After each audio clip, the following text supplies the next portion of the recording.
یہ جو مدارس دینیہ ہیں، آج کی مدارس دینیہ، میں کہتا ہوں یہ یاد ہیں اس صادق آل محمد کے مدرسہ کی، اس کا تسلسل ہے، اسی کا تسلسل ہے۔ اگر صادق آل محمد اس زمانے میں مدرسہ مسجد نبوی میں مدرسہ قائم نہ کرتے تو مدرسہ جو آل محمد کا مدرسہ تھا، آل محمد کا جو پیغام تھا وہ وہاں پر ہی ختم ہو جاتا۔ اور اگر آج اس زمانے میں یہ مدارس دینیہ قائم نہ ہو تو پھر امام صادق کا پیغام ختم ہو جائے گا۔ مدارس دینیہ ہوتے ہیں، آپ دیکھتے رہتے ہیں کہ کوئی زمانہ ہوتا تھا ہمیں کوئی جنازہ، شیعہ جنازہ پڑھانے والا بھی نہیں ملتا تھا،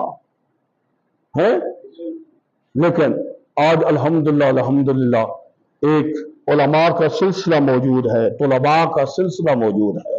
اس لیے آج اس زمانے میں ہمیں بہت زیادہ ضرورت ہے اپنے مدارس کو مضبوط کرنے کی کوشش کریں۔ یہ تسلسل ہے صادق آل محمد کے اس عظیم مدرسے کا۔ کیا فضیلت ہے وہ طالب علم جو مدرسے میں جا کر تعلیم حاصل کرتا ہے، کیا فضیلت ہے اس کی، کیا مقام ہے اس کا۔ بس دو حدیثیں آپ کے سامنے پیش کرتا ہوں، درود پڑھے محمد والے محمد کے لیے۔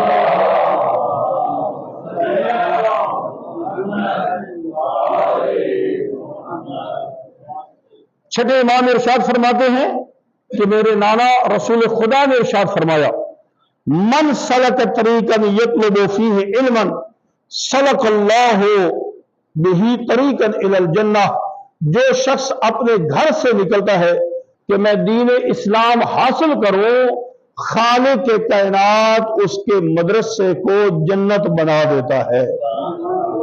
معصوم فرماتے ہیں وہ گھر سے مدرسے کی طرف نہیں گیا، گویا کہ وہ اپنے گھر سے جنت کی طرف جا رہا ہے۔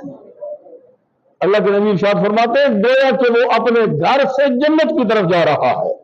وَإِنَّ الْمَلَائِكَةَ لَتَضَعُ أَجْنِحَتَهَا لِطَالِبِ الْعِلْمِ رِضًا بِهِ، اور ملائکہ جیسے جیسے وہ اپنے گھر سے نکلتا ہے، قدم اٹھاتا ہے، ملائکہ اس طالب علم کے پیروں کے نیچے اپنے پر بچھاتے ہیں۔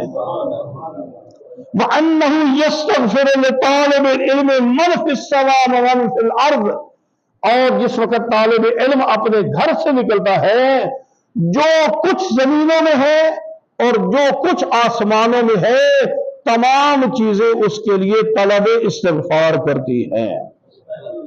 یہ جو ہم سمجھتے ہیں نا کہ یہ دال کھانے والے ہیں مدرسے کی، اللہ کے ہاں، امام کے ہاں ان کا کیا مقام ہے، امام کے ہاں، اللہ کے نبی کے ہاں ان کا کیا مقام ہے۔ یستغفر لطالب علم من فی السماء ومن فی الارض، جو کچھ آسمانوں میں ہے، جو کچھ زمینوں میں ہے، ہر چیز اس طالب علم کے لیے طلب استغفار کرتی ہے۔ اللہ کے نبی ارشاد فرماتے ہیں حتی الحوت فی البحر، یہاں تک کہ سمندروں میں مچھلیاں بھی طالب علم کے لیے طلب استغفار کرتی ہیں۔